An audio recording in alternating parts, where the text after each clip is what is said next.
এবার বিশ্বের ৩৮টি দেশে রপ্তানি হচ্ছে বাংলাদেশের সুস্বাদু আম, যেখানে গত বছর আম আমদানিকারক প্রতিষ্ঠানের তালিকায় ছিল ৩৪টি দেশের নাম।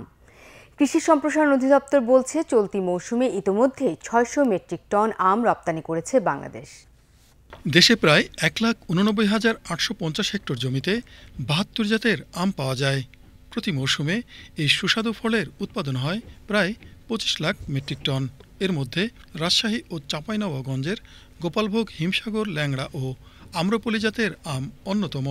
বিগত কয়েক বছর ধরে দেশের রপ্তানি খাতে বৈচিত্র্যময় কৃষিপণ্যের বাজারে যোগ হয়েছে সুস্বাদু আম। তবে আন্তর্জাতিক বাজারের চাহিদামাফিক মানদণ্ড বজায় রাখার চ্যালেঞ্জ মোকাবেলায় রপ্তানিযোগ্য আম উৎপাদনে কাজ করছে কৃষি সম্প্রসারণ অধিদপ্তর।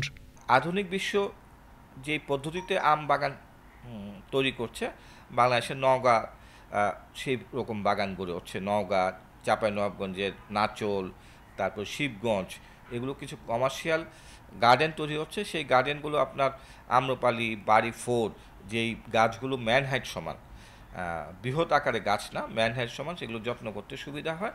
সেই গাছগুলো আমরা ঘন আকারে বাগান তৈরি করে দিচ্ছি। তাহলে আমের সিজনটাকে একটু লম্বা করার ক্ষেত্রে আমাদের এই সাতক্ষীরা, তারপরে আপনার মেহেরপুর, যশোর জেলাগুলোকে নিয়ে কাজ করছে। এই জেলাগুলো যেন মানসম্মত আম উৎপাদন হতে পারে, সেই নিয়ে সরকার কাজ করছে।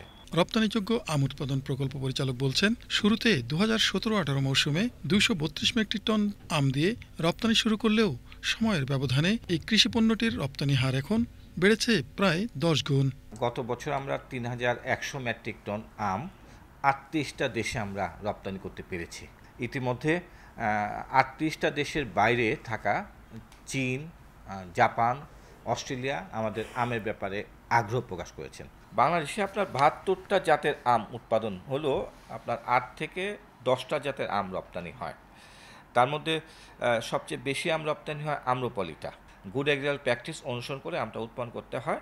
এই কারণে আমাদের মানসম্মত আম আগে যে পরিমাণ উৎপাদন হতো তার থেকে এখন প্রায় দ্বিগুণের পরিমাণ উৎপাদন হচ্ছে। প্রযুক্তির আধুনিকায়ন এবং মানসম্মত পণ্য উৎপাদন নিশ্চিত করার ফলে বহির্বিশ্বে বাংলাদেশের কৃষিপণ্যের বাজার আরও সম্প্রসারণ হবে বলে আশাবাদ কর্তৃপক্ষের। শেখ আলী, বাংলাদেশ টেলিভিশন।